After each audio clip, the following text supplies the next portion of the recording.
This is the 33rd talk in this collection, and it's entitled here, Supports for Meditation. And it was published before in the book Living Dhamma under the simple title Meditation, and it was given at the Hampstead Vihara in London in 1977. So this was originally translated by Bruce Evans, Puriso. Supports for meditation. Seekers of goodness who have gathered here, please listen in peace. Listening to the Dhamma in peace means to listen with a one-pointed mind, paying attention to what you hear and then letting go. Listening to the Dhamma is of great benefit. While listening to the Dhamma, we are encouraged to firmly establish both body and mind in samadhi, because it is a kind of Dhamma practice. In the time of the Buddha, people listened to Dhamma talks intently, with the mind aspiring to real understanding, and some actually realized Dhamma while listening.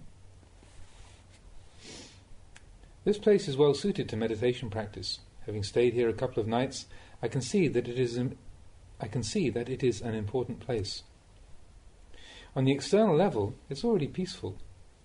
All that remains is the internal level, your hearts and minds. So I ask all of you to make an effort to pay attention. Why have you gathered here to practice meditation? It's because your hearts and minds do not understand what should be understood. In other words, you don't truly know how things are, or what is what. You don't know what's wrong and what's right. What it is that brings you suffering and causes you to doubt. So first you have to make yourselves calm. The reason that you have come here to develop calm and restraint is that your hearts and minds are not at ease. Your minds are not calm, not restrained. They are swayed by doubting and agitation. That's why you have come here today and are now listening to the Dhamma.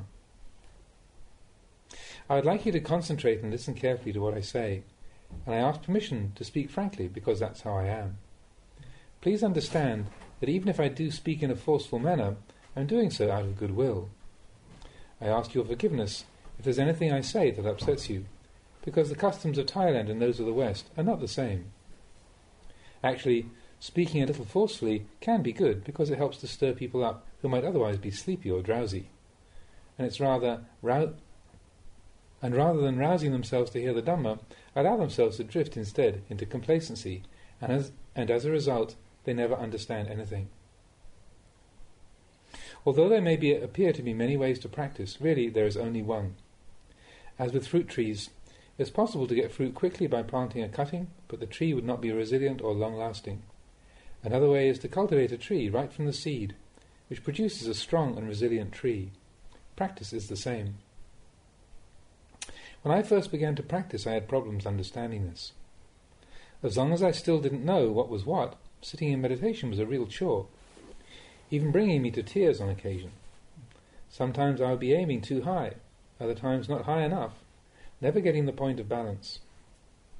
To practice in a way that's peaceful means to place the mind neither too high or too low, but at the point of balance. I can see that it's very confusing for you, coming from different places and having practiced in different ways with different teachers. Coming to practice here, you must be plagued with all kinds of doubts. One teacher says you must practice one way, another says you should practice another way. You wonder which method to use, unsure of the essence of the practice. The result is confusion. There are so many teachers and so many teachings that nobody knows how to harmonize their practice. As a result, there's a lot of doubt and uncertainty. So, you must try not to think too much. If you do think, then do so with awareness. But so far your thinking has been done with no awareness. First you must make your mind calm. Where there is knowing, there is no need to think. Awareness will arise in its place, and this will in turn become wisdom, panya. But the ordinary kind of thinking is not wisdom. It's simply the aimless and unaware wandering of the mind, which inevitably results in agitation. This is not wisdom. At this stage, you don't need to think. You've already done a great deal of thinking at home, haven't you? It just stirs up the heart. You must establish some awareness. Obsessive thinking can even bring you to tears. Just try it out. Getting lost in some train of thought won't lead you to the truth. It's not wisdom. The Buddha was a very wise person. He'd learned how to stop thinking. In the same way, your practice here in order to stop thinking and thereby arrive at peace. So if you are already calm, it's not necessary to think. Wisdom will arise in its place. To meditate, you do not have to think much more than to resolve that right now is the time for training the mind and nothing else. Don't let the mind shoot off to the left or to the right, to the front or behind, above or below. Our only duty right now is to practice mindfulness of the breathing. Fix your attention at the head and move it down through the body to the tips of the feet, and then back up to the crown of the head. Pass your awareness down through the body, observing with wisdom. We do this to gain an initial understanding of the way the body is. Then begin the meditation, noting that at this time your sole duty is to observe the inhalations and exhalations. Don't force the breath to be any longer or shorter than normal. Just allow it to continue easily. Don't put any pressure on the breath. Rather let it flow evenly, letting go with each breath and out. Letting go with each in-breath and out-breath. You must understand that you're letting go as you do this, but there should still be awareness.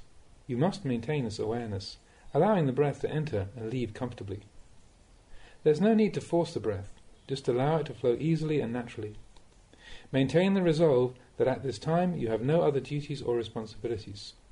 Thoughts about what will happen, what you will know or see during the meditation may arise from time to time, but once they arise, just let them cease by themselves. Don't be unduly concerned over them. During the meditation, there is no need to pay attention to sense impressions. Whenever the mind is affected by sense impingement, wherever there is a feeling or sensation in the mind, just let it go. Whether those sensations are good or bad is unimportant. It's not necessary to make anything out of those sensations. Just let them pass away and return your attention to the breath. Maintain the awareness of the breath entering and leaving. Don't create suffering over the breath being too long or too short. Simply observe it without trying to control or suppress it in any way. In other words, don't attach. Allow the breath to continue as it is and the mind will become calm. As you continue, the mind will gradually lay things down and come to rest, the breath becoming lighter and lighter until it becomes so faint that it seems like it's not there at all. Both the body and the mind will feel light and energized. All that will remain will be a one-pointed knowing. You could say that the mind has changed and reached a state of calm.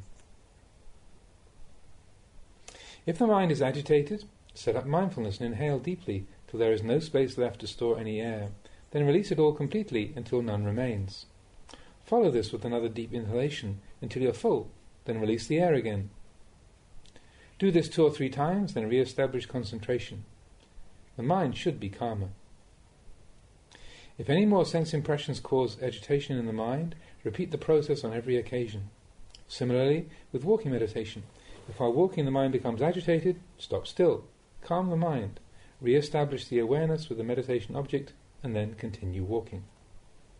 Sitting and walking meditation are in essence the same, differing only in terms of the physical posture used. Sometimes there may be doubt, so you must have sati, to be the one who knows, continually following and examining the agitated mind in whatever form it takes. This is to have sati. Sati watches over and takes care of the mind. You must maintain this knowing and not be careless or wander astray, no matter what condition the mind takes on. The trick is to have sati taking control and supervising the mind. Once the mind is unified with sati, a new kind of awareness will emerge. The mind that has developed calm is held in check by that calm, just like a chicken held in a coop. The chicken is unable to wander outside, but can still move around within the coop. Its walking to and fro doesn't get it into trouble because it is restrained by the coop. Likewise, the awareness that takes place when the mind has sati and is calm does not cause trouble. None of the thinking or sensations that take place within the calm mind cause harm or disturbance. Some people don't want to experience any thoughts or feelings at all, but this is going too far. Feelings arise within the state of calm. The mind is both experiencing feelings and calm at the same time, without being disturbed. When there is calm like this, there are no harmful consequences. Problems occur when the chicken gets out of the coop. For instance, you may be watching the breath entering and leaving and then forget yourself, allowing the mind to wander away from the breath, back home, off to the shops, or to any number of different places. Maybe even half an hour passes before you suddenly realize you're supposed to be practicing meditation and you reprimand yourself for your lack of sati. This is where you have to be really careful, because this is where the chicken gets out of the coop.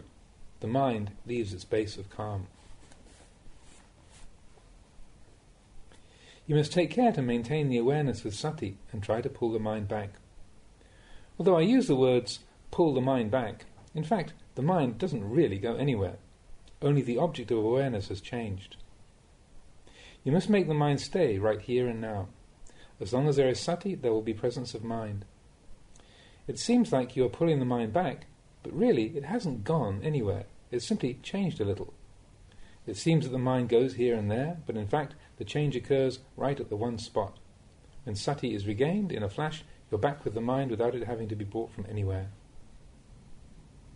When there is total knowing, a continuous and unbroken awareness at each and every moment, this is called presence of mind. If your attention drifts from the breath to other places, then the knowing is broken. Whenever there is awareness of the breath, the mind is there. With just the breath and this even and continuous awareness, you have presence of mind. There must be both sati and sampajanya.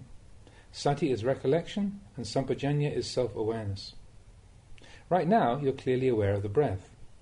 This exercise of watching the breath helps sati and sampajanya develop together. They share the work. Having both sati and sampajanya is like having two workers to lift a heavy plank of wood. Suppose there are two people trying to lift some heavy planks, but the weight is so great they have to strain so hard that it's almost unendurable. Then another person, imbued with goodwill, sees them and rushes in to help. In the same way, when there is sati and sampajanya, then panya, wisdom, will arise at the same place to help out. Then all three of them support each other. With panya, there will be an understanding of sense objects. For instance, during the meditation, sense objects are experienced which give rise to feelings and moods. You may start to think of a friend, but then panya should immediately counter with, it doesn't matter, or stop, or forget it. Or if there are thoughts about where you'll go tomorrow, then the response would be, I'm not interested. I don't want to concern myself with such things. Maybe you start thinking about other people. Then you should think, no, I don't want to get involved. Just let go. Or, it's all uncertain and never a sure thing. This is how you should deal with the things in meditation, recognizing them as not sure, and maintaining this kind of awareness. You must give up all the thinking, the inner dialogue and the doubting. Don't get caught up in these things during the meditation. In the end, all that will remain in the mind in its purest form are sati, sampajanya and panya. Whenever these things weaken, doubts will arise. But try to abandon those doubts immediately, leaving only sati, sampajanya and panya. Try to develop sati like this until it can be maintained at all times. Then you'll understand sati, sampajanya and samadhi thoroughly. Focusing the attention at this point, there will be sati, sampajanya, samadhi and panya together. Whether you're attracted to or repelled by external sense objects, you'll be able to tell yourself, it's not sure. Either way, they're just hindrances to be swept away until the mind is clean. All that should remain is sati, recollection, sampajanya, clear awareness, samadhi, the firm and unwavering mind, and panya, or consummate wisdom. For the time being, I'll just say this much on the subject of meditation. Now, about the tools or aids to meditation practice. There should be metta, goodwill in your heart. In other words, the qualities of generosity, kindness and helpfulness. These should be maintained as the foundation for mental purity. For example, begin doing away with lobha, greed, or selfishness by giving. When people are selfish, they aren't happy. Selfishness leads to a sense of discontent. And yet people tend to be selfish without realizing how it affects them. You can experience this at any time, especially when you're hungry.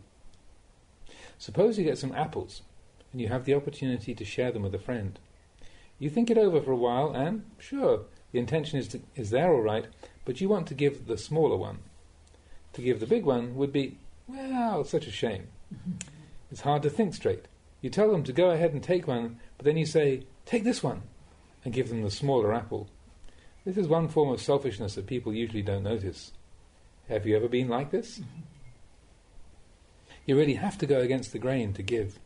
Even though you may really only want to give the smaller apple, you must force yourself to give away the bigger one. Of course, once you have given it to your friend, you feel good inside. Training the mind by going against the grain in this way requires self-discipline. You must know how to give and how to give up, not allowing selfishness to stick.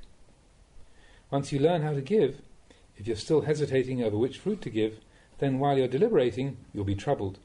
And even if you do give the bigger one, there'll still be a sense of reluctance. But as soon as you firmly decide to give the bigger one, the matter is over and done with. This is going against the grain in the right way. Doing this, you will win mastery over yourself. If you can't do it, you'll be a victim of yourself and continue to be selfish. All of us have been selfish in the past. This is a defilement which needs to be cut off. In the Pali scriptures, giving is called dana, which means bringing happiness to others. It's one of those conditions which help to cleanse the mind from defilement. Reflect on this and develop it in your own practice. You may think that practicing like this involves hounding yourself, but it doesn't really. Actually, it's hounding, craving, and the defilements. If defilements arise within you, you have to do something to remedy them. Defilements are like a stray cat. If you give it as much food as it wants, it'll always be coming around looking for more food. But if you stop feeding it, after a couple of days, it'll stop coming around. It's the same with the defilements. They won't come to disturb you. It's the same with the defilements. They won't come to disturb you. They'll leave your mind in peace. So rather than being afraid of defilement, make the defilements afraid of you. To make the defilements afraid of you, you must see the Dhamma with your minds. Where does the Dhamma arise? It arises with our knowing and understanding in this way. Everyone is able to know and understand the Dhamma. It's not something that has to be found in books. You don't have to do a lot of study to see it. Just reflect right now and you can see what I'm talking about. Everybody can see it because it exists right within our hearts. Everybody has defilements, don't they? If you're able to see them, you can understand. In the past, you've looked after and pampered your defilements, but now you must know your defilements and not allow them to come and bother you. The next constituent of practice is moral restraint, sila. Sila watches over and nurtures the practice in the same way as parents look after their children. Maintaining moral restraint means not only avoiding harming others, but also to help and encourage them. At the very least, you should maintain the 5 precepts, which are: firstly, not only not to kill or deliberately harm others, but to spread goodwill towards all beings. Secondly, to be honest, refraining from infringing on the rights of others. In other words, not stealing. Thirdly, knowing moderation in sexual relations. In the household life there exists a family structure based around husband and wife. Know who your husband or wife is. Know moderation. Know the proper bounds of sexual activity. Some people don't know the limits. One husband or wife isn't enough. They have to have a second or a third. The way I see it, you can't consume even one partner completely, so to have 2 or 3 is just plain indulgence. You must try to cleanse the mind and train it to know moderation. Knowing moderation is true purity. Without it, there are no limits to your behavior. When eating delicious food, don't dwell too much on how it tastes. Think of your stomach and consider how much is appropriate to its needs. If you eat too much, you get troubled. So, you must know moderation. Fourthly, to be honest in speech. This is also a tool for eradicating defilements. You must be honest and straight, truthful and upright. Fifthly, to refrain from taking intoxicants. You must know restraint and preferably give these things up altogether. People are already intoxicated enough with their families, relatives and friends, material possessions, wealth and all the rest of it. That's quite enough already without making things worse by taking intoxicants as well. These things just create darkness in the mind. Those who take large amounts should try to gradually cut down and eventually give it up altogether. Maybe I should ask your forgiveness by my speaking in this way. But my speaking in this way is out of a concern for your benefit, so that you can understand that which is good. You need to know what is what. What are the things that are oppressing you in your everyday lives? What are the actions which cause this oppression? Good actions bring good results, and bad actions bring bad results. These are the causes. Once moral restraint is pure, there will be a sense of honesty and kindness towards others. This will bring about contentment and freedom from worries and remorse. Remorse resulting from aggressive and hurtful behaviour will not be there. This is a form of happiness. It's almost like a heavenly state. There is comfort. You eat and sleep in comfort, with the happiness arising from moral restraint. This is the result. Maintaining moral restraint is the cause. This is a principle of Dhamma practice, refraining from bad actions so that goodness can arise. If moral restraint is maintained in this way, evil will disappear and good will arise in its place. This is the result of right practice. But this isn't the end of the story. Once people have attained some happiness, they tend to be heedless and not go any further in the practice. They get stuck on happiness. They don't want to progress any further. They prefer the happiness of heaven. It's comfortable, but there's no real understanding. You must keep reflecting to avoid being deluded. Reflect again and again on the disadvantages of this happiness. It's transient. It doesn't last forever. Soon you're separated from it. It's not a sure thing. Once happiness disappears, then suffering arises in its place, and then the tears come again. Even heavenly beings end up crying and suffering. So the Lord Buddha taught us to reflect on the disadvantages of happiness, that there exists an unsatisfactory side to it. Usually, when this kind of happiness is experienced, there's no real understanding of it. The peace that is truly certain and lasting is covered over by this deceptive happiness. This happiness is not a certain or permanent kind of peace, but rather a form of defilement, a refined form of defilement to which we attach. Everybody likes to be happy. Happiness arises because of our liking for something. As soon as that liking changes to dislike, suffering arises. We must reflect on this happiness and see its uncertainty and limitation. Once things change, suffering arises. This suffering is also uncertain. Don't think that it's fixed or absolute. This kind of reflection is called adinavakata, the reflection on the inadequacy and limitation of the conditioned world. This means to reflect on happiness rather than accepting it at face value. Seeing that it is uncertain, you shouldn't cling fast to it. You should take hold of it, but then let it go, seeing both the benefit and the harm of happiness. To meditate skillfully, you have to see the disadvantages inherent within happiness. Reflect in this way. When happiness arises, contemplate it thoroughly until the disadvantages become apparent.